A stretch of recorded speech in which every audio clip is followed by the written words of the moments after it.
নমস্কার, তিথিস ডেইলি ব্লগে সবাইকে ওয়েলকাম। গুড মর্নিং সবাইকে। তো আমি প্রতিদিনের মতো আজকেও আমি আমার বেড গুছিয়ে ঘুম থেকে উঠলাম, উঠে এবার আমি যাব ফ্রেশ হতে। চলে আসলাম ফ্রেশ হয়ে, মানে কাজ করে এবার খেয়ে নেব চা। তো চা খেয়ে আমি আবার স্নান করতে যাব। স্নান করে এসে রেডি হব, আমার একটু বেরোনোর আছে আজকে।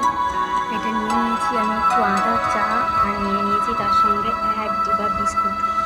কিন্তু এখান থেকে আমি আগে 2টো বিস্কুটই খাবো, এত বিস্কুট খাবো না।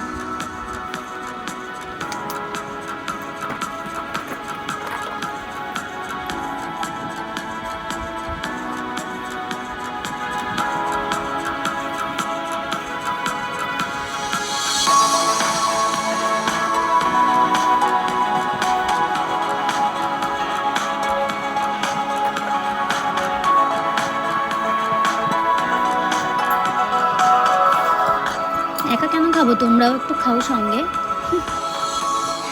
আর যে যে চা খেতে ভালোবাসো চলে আসো আমাদের বাড়িতে, চা বানিয়ে খাওয়াবো।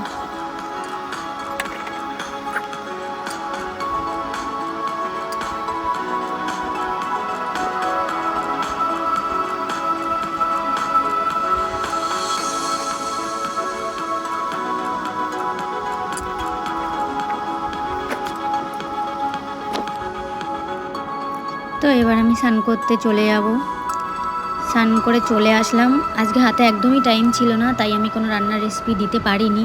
এখন আমি খাওয়া দাওয়া করে নেব, আর খাওয়া দাওয়া শেষ করে আমি একটুখানি বেরোবো। আর আমি কোথায় যাচ্ছি সেটা জানার জন্য ফুল ভিডিওটা দেখতে থাকো।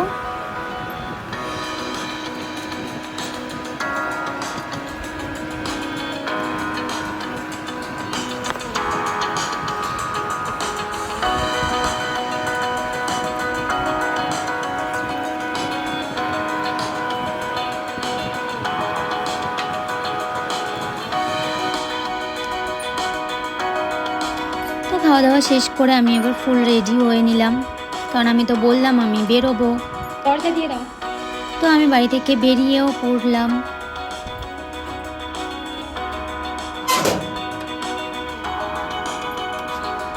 বাবা, বাইরে কি রোদ্দুর উঠেছে। গড়পে এত গরমে যেন সবার সকাল আর বিকালেই কাজ থাকে, দুপুরে না কেউ কাজে বেরোয়।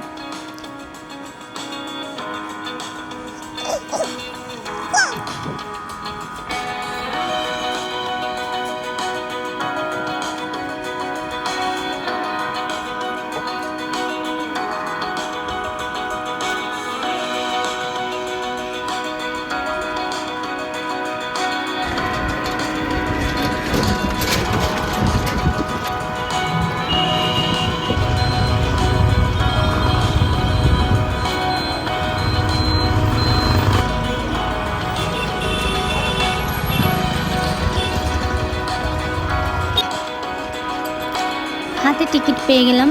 মেট্রো করে আর গেলাম না, কারণ আজকে ফার্স্ট দিন যাচ্ছি। একটা বান্ধবী আমার জন্য ওয়েট করছে। অবশ্য তাকে আজকে আমি ফার্স্ট টাইম দেখবো, সেও আমাকে ফার্স্ট টাইম দেখবে। তো ট্রেন চলে আসলো, অনেকক্ষণ অপেক্ষা করে আমিও ট্রেনে চেপে গেলাম। দেখো ভিড়, বাট আমি তো একটাই স্টেশন নামবো, তো নেমেও গেলাম। আমি ভাবলাম আমার বান্ধবী বোধহয় আমার জন্য অপেক্ষা করছে, কিন্তু না, আমাকে উল্টে তার জন্য অপেক্ষা করতে হচ্ছে। তার ওদিক থেকে একটা ট্রেন চলে আসলো, ভাবলাম হয়তো বান্ধবী ললিতা এই ট্রেনে আসলো, কিন্তু না, দেখো স্টেশন পুরোই ফাঁকা, সে আর আসলো না, তার আর দেখা পাচ্ছি না। আবার বসে থেকে থেকে আরেকটা ট্রেন চলে আসলো। এবার ভাবলাম হয়তো আমার বান্ধবী ললিতা চলে এসছে, তাও আসলো না, স্টেশন পুরোই ফাঁকা। তো পরের ট্রেনে আসলো, আসার পরে তার সঙ্গে আমার দেখা হলো। সে অপর প্রান্তে ছিল, আমি এ প্রান্তে ছিলাম। তো আমি নেমে গেলাম সিঁড়ি দিয়ে। এই তো আমার বান্ধবী ললিতা দেখা পেয়ে গেছি। তো আমি পৌঁছেও গেলাম এখানে। তো এখানে আমি কি করতে এলাম এটা জানার জন্য বা দেখার জন্য আমার নেক্সট ভিডিও ফলো করো। আজকের ভিডিওটা এই পর্যন্ত, টাটা সবাইকে। আর সবাইকে একটা কথা, সবাই ভালো থাকবে অ্যান্ড এই গরমে একটু বেশি বেশি করে জল খাবে। সাবধানে থেকো, বাই বাই।